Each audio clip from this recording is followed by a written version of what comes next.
Hello everyone and welcome back to the next interview in my Business Success Tips series. It's my great pleasure to introduce you today to a chap by the name of Pete Evans, and Pete is the Managing Director of Momentum Sales Solutions.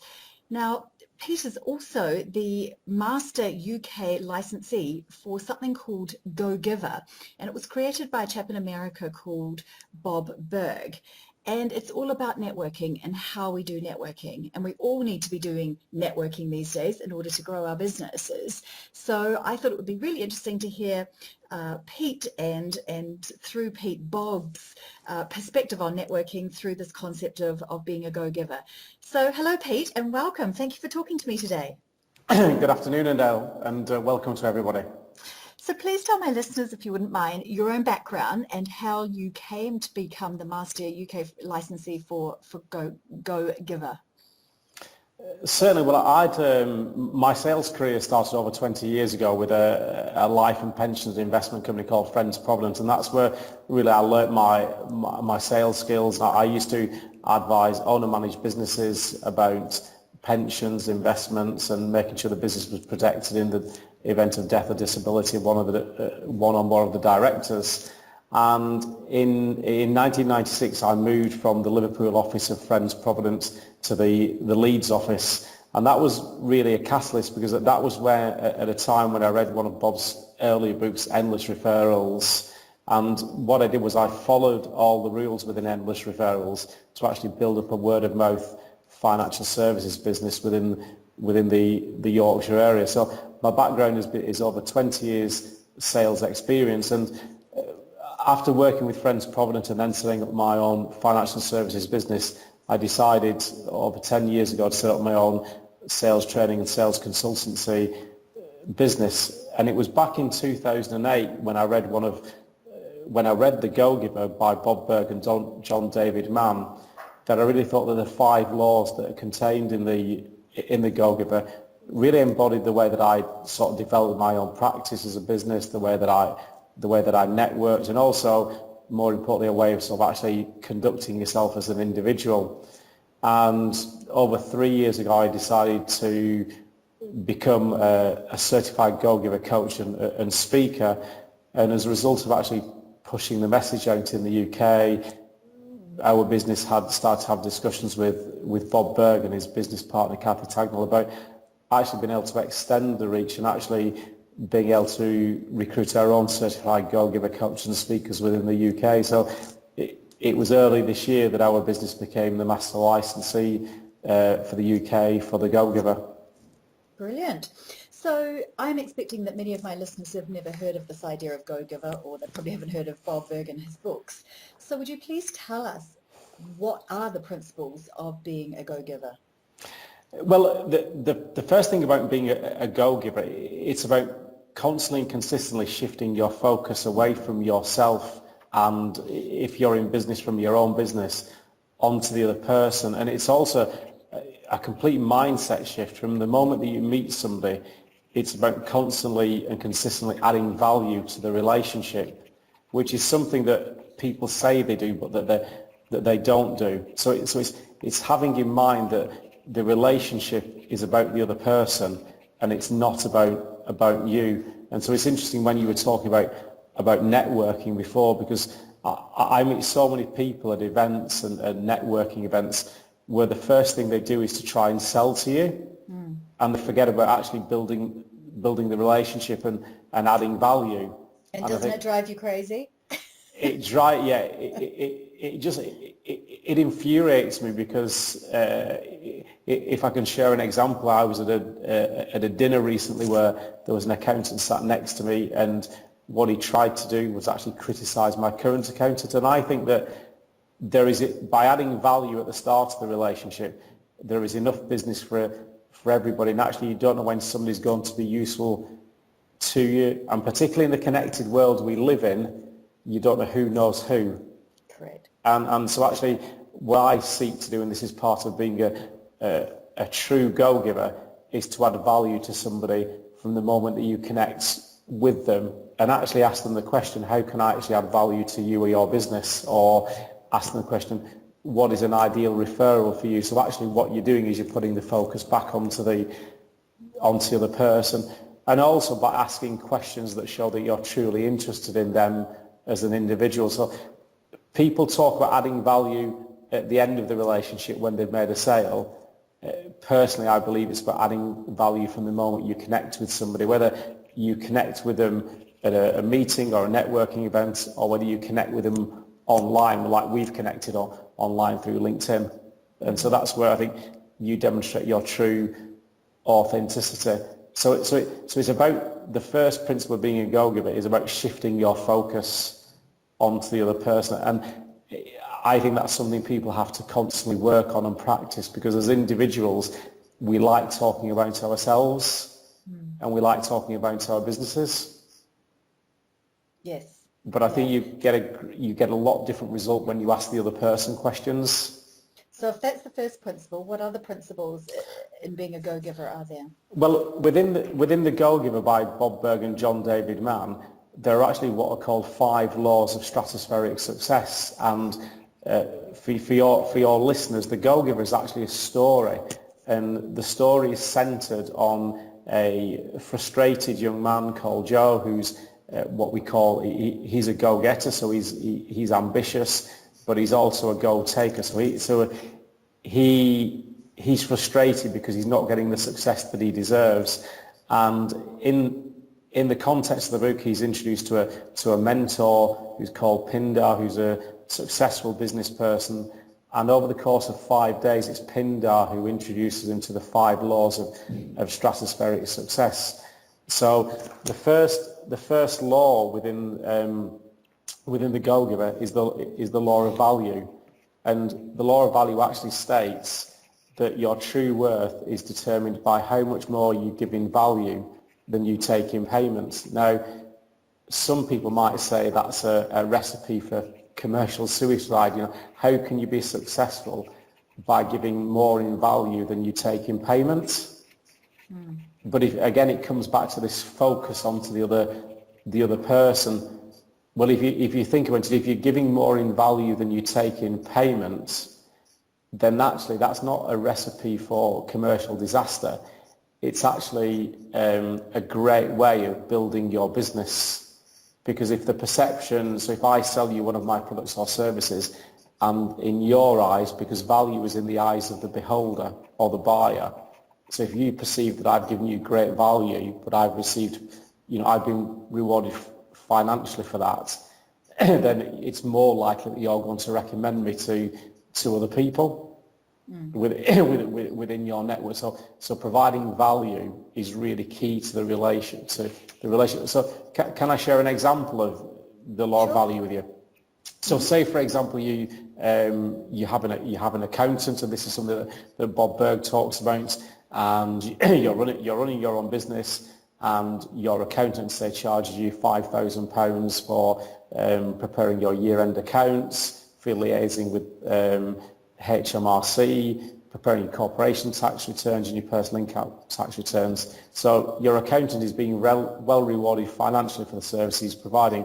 So you pay him £5,000, but if your accountant then saves you £10,000 in personal taxes and business taxes, you're actually receiving a lot of value. So you're receiving £10,000 of actual value in monetary terms, but you're receiving much more value because your accountant is also saving you time in having to prepare your tax return and your accounts and liaise with HMRC. So actually, yes, your accountant has received a lot of money for doing that, but you've received great value for that. So value is about the exchange of services for money, and it's the perceived value as well. Great. So that's law number 1. What's law number 2? Law number 2 is the law of compensation. And the law, if you think about it, in the first example that I used there with the accountant, that's great, but the accountant isn't going to have a successful business with one client. So the law of compensation is all about the number of people that you serve. So to actually build a business, you've got to actually extend your reach. So compensation is all about extending your reach, and this is really linked back to building a word of mouth business. and a referral-based business. So what you want with the law of compensation is you want people to recommend you. So in the example I've used with the accountant, what he wants is, so say for example I've got my accountant and I've paid my accountant well, then what my accountant needs me to do is to get me to refer people in my extended network to him. And that's where you get the law of compensation, because it's all about extending, where you've got significant reach is where you actually build a much more successful business, and getting recommendations and testimonials from people as well. So what you're actually doing with the law of compensation is making sure that people know about you in the right way. And so the right way is getting people what is referred to as what are called personal walking ambassadors, or PWAs. So we often ask the question, how many PWAs does your business have? So could you make a list of people who are your personal walking ambassadors, or your true advocates of your business? Because when you have a significant number of PWAs, that's where you're getting a constant stream of quality referrals. Yeah. And brilliant. Also the law of compensation, referencing back to the law of value, means that you're getting referred on the quality of your product or service rather than on price. Yes, and that's very important. So what's number 3? Sorry. I want to hear the rest of them. Fantastic. Well, the law number 3 is the law of influence. So this is all to do with how you influence other people. But also, if you really read into it, it's also about how you influence yourself. So there's 2 important things here, because again, if you think about it, we can all influence ourselves. So we can all influence ourselves, whether it's going to be a good day or a bad day, on what attitude we have. And because we now live in this very connected world where we can connect with people 24/7, everything that we say or do is being analysed and interpreted by other people. So if when you're communicating with people, whether like I'm communicating with you and your audience now, or we communicate online, that's having an influence on somebody. So as an example of this, if you have the wrong attitude with a prospect, then what you're actually doing is you're not just influencing that prospect, but you're influencing the network of that prospect as well. Yes. Whereas if you respond to something in a really positive way, you're having a positive impact on somebody and their network. And if I come back to the first example which I used, where I was sat next to an accountant at a dinner where he tried to criticise my current accountant, actually he thought he was having a positive impact on his business. What he was actually doing, he was having a negative influence on him and his business and what I was thinking about his practice. Yeah, and whether there was a potential to refer him. So influence goes down into many levels. It's about self-influence and the impact you have on your own performance, but it's also about how you, in your messages that you're putting out on social media, on emails and on your website, what sort of influence you've got, even down to things like the images that you use on your website. So as an example, if you go onto some people's websites, they've got pictures of the individuals, and those pictures look as if the team are actually unhappy. Mm-hmm. So all the time we're building up an impression of what a business is like to deal with as well. So influence is a subject that we could actually talk about for a whole day or a week, of what influence we have on other people. And I say that one of the greatest things you can use to influence others is to actually smile. I agree. And a smile is a great gift you can give to somebody at the start of the relationship. And even down to things like when you first meet somebody and you go into their offices or you connect with them, it is the way that you approach that meeting, and shaking somebody's hand. And also influence can be dictated by things like your own eye contact with somebody as well. What you're wearing as well. Exactly, your own branding. And it's also about being comfortable, which links to the next law, which is the law of authenticity, which says that the greatest gift you have to offer is to be your true authentic self. And that's all about being true to your own values and your own purpose. And the interesting thing there is people think that they can be what I call plastic fantastic. But we can see through it. No one is stupid. We just feel it intuitively. Something doesn't resonate. Exactly, and I love those words that you've just said, that because it is actually the most important. Is like I said, it's about being your true, authentic self, and that's the greatest gift you have to offer others and to the world. And I think, like you say, people see through this sort of this fakeness or lack of authenticity, and I think what you recognise, and maybe this is an age thing as well, that when you are your authentic self, you actually get better results with people where you say, actually, as a business, we're great in these areas, and these other areas we're not so good at. Because people know that your business or yourself as an individual, nobody's perfect. And I think you have much better conversations with clients, with your team, where actually you truly show up and you actually are able to discuss some of the things that you're actually working on as a business to actually improve the performance of your business and yourself as an individual. Yet I think there are still so many people in the world who actually think they've got to be this really shiny, polished individual to get success. Yeah, so that's a very long conversation in itself. We do. We're afraid of showing the dents and the things that aren't perfect, and actually it's those things that people buy into because they see that we're human, because we can't be plastic fantastic all the time, and that's a big lesson I've had to learn in throughout my life, actually, about you don't need to show your brilliance all the time. You need to show your vulnerability and other areas as well, and people connect with you in a human way. And I think that's great, and I love what you're saying there, Adèle, is that, and I say this to people, is that, you know what, as a human being, you're entitled to have an off day, but your authenticity is that if your performance isn't as good as it should be in front of a client, is to actually give that feedback to a client and say, actually, you know what, today I didn't perform like I should have done. And I think in the world that we now live in, where there's a great deal of discussion about authenticity, it's much better to say that to somebody, because I actually it shows the human side of you as an individual and the human side of your business. And it preserves the relationship too. I actually think that it strengthens the relationship as well. I think it takes the relationship to a completely different level and depth of that relationship, and where you can actually open up and say, actually, you know, we've made a mistake.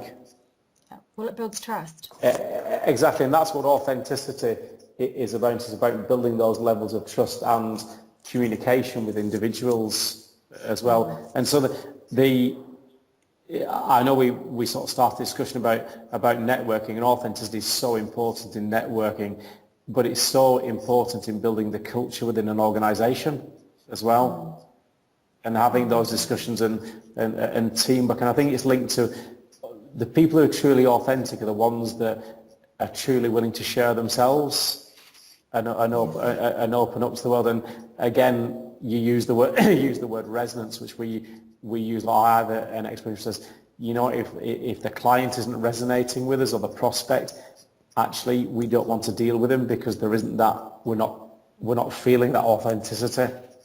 Yes. We're feeling the relationship is actually plastic. And linking back to this theme of referrals and networking, I think what a lot of businesses do is that they don't have an approach to how they really want to attract clients. So what they'll do is they'll take clients on because they're receiving some money, but they don't attract clients which are aligned with their own purpose and values.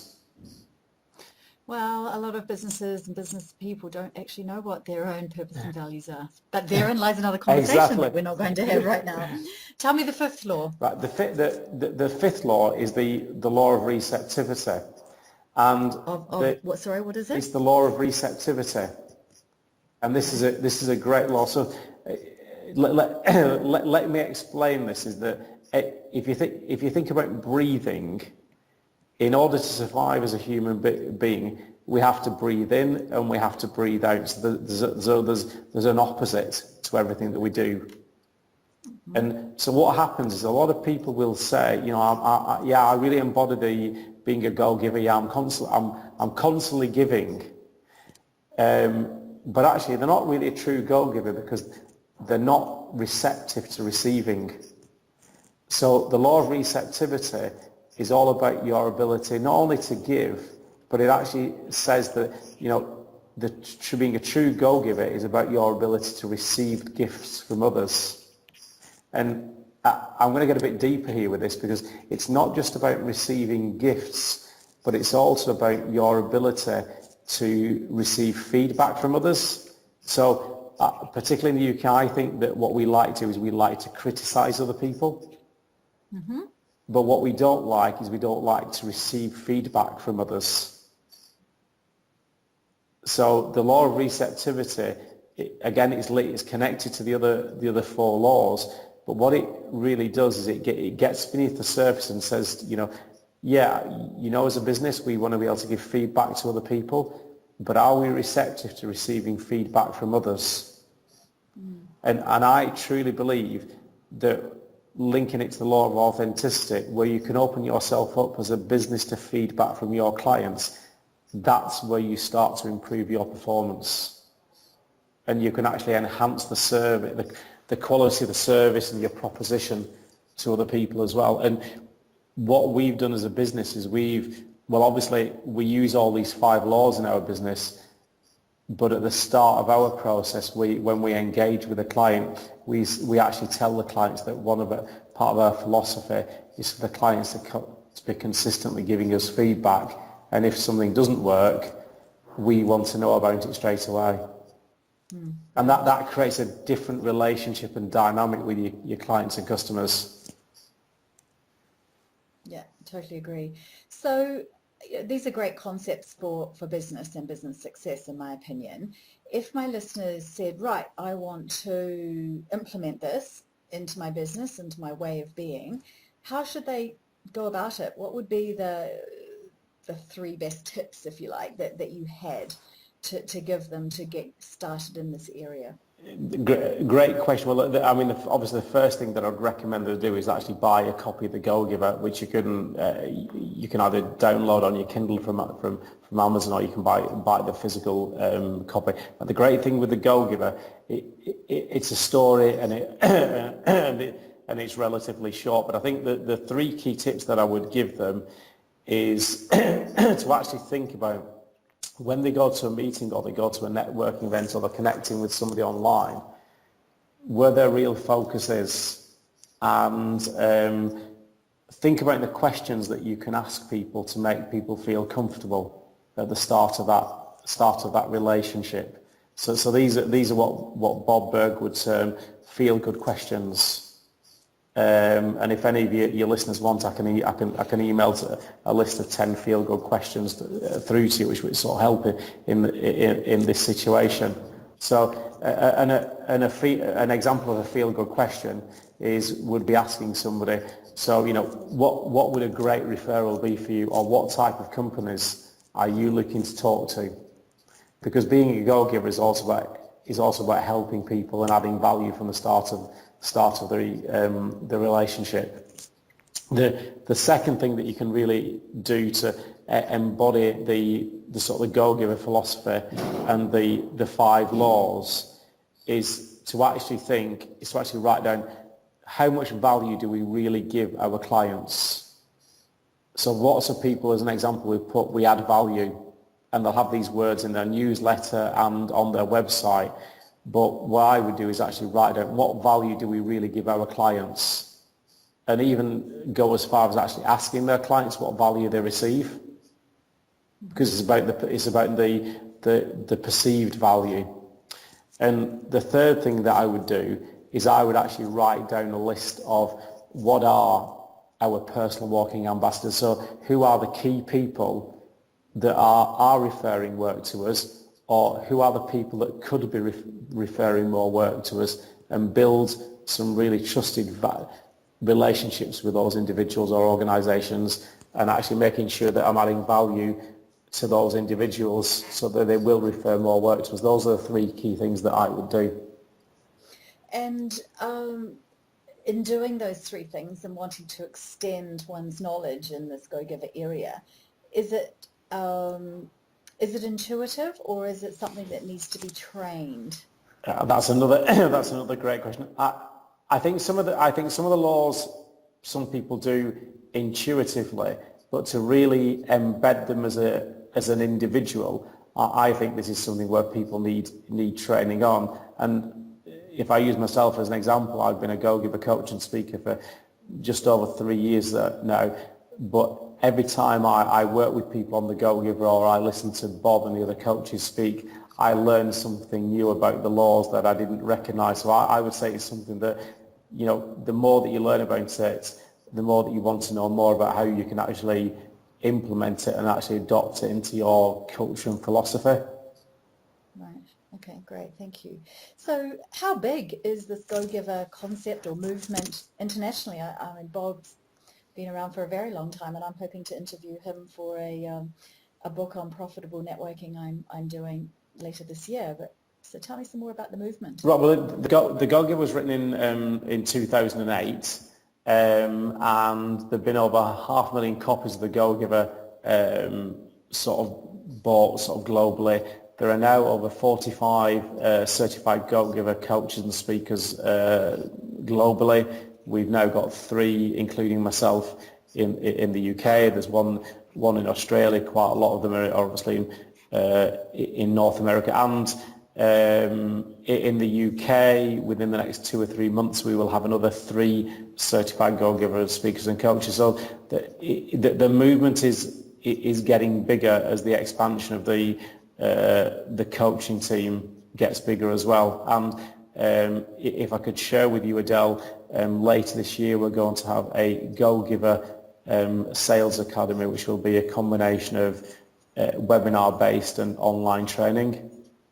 Oh, great. Okay, so people can access it through that, and I guess they could just follow your website links, which I'll be putting on the bottom of this interview. Fantastic. To access information, yes.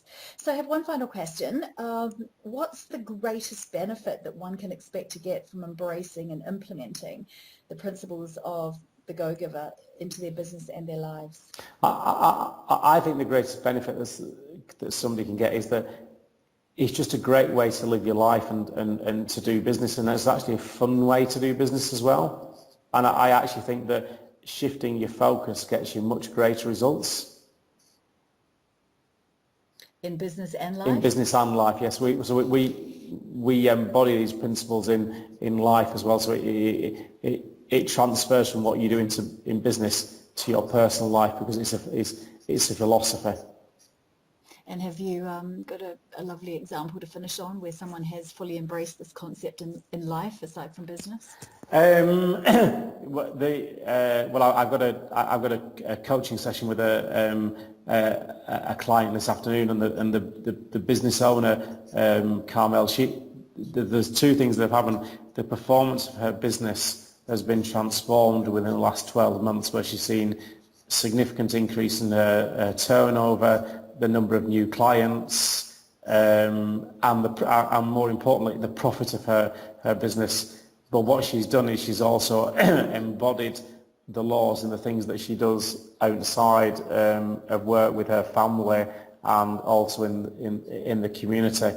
So she's thoroughly embodying the laws both personally and professionally, and you can just see it comes across in the way that she's now engaging with people. Because actually what it's done is it's given her framework for success, but it's also given her greater confidence. So I think the final thing is I think it gives you real confidence in yourself. Brilliant. Excellent. Well, that's a good way to end, isn't it? Confidence. We all need a lot more confidence in life, I'm sure. Exactly. Oh, Pete, thank you so much for speaking to me today. I really appreciate it. Networking is something that everybody does, and most people do it wrong. Like you say, they sell to you. It's got to be about adding value and giving first, and building relationships, and giving joyfully and willingly without expectation. And if people do that, what comes back is massive in return. It sometimes takes a while, but it does come back. Would you Yeah, agree? I would definitely agree. I think it is all about giving, and I think if you have that focus from the outset, then what happens is you actually end up receiving far more in return. And often in ways you don't expect. Yeah, and I think that links nicely, and it's not actually mentioned in the GoGiver, but Bob does talk about this, and he refers to it as the sixth law, which is the law of left field. So, opportunities come to you when you least expect them, but the law of left field only applies when you're actually consistently using the other five laws together. Totally agree. Totally agree. I like that. Well, that's a lovely note to end on. Thank you so much for speaking to me. I really appreciate it, and I look forward to catching up with you very soon. That's great, Adèle. Thank you very much for your time. It's my pleasure. See you.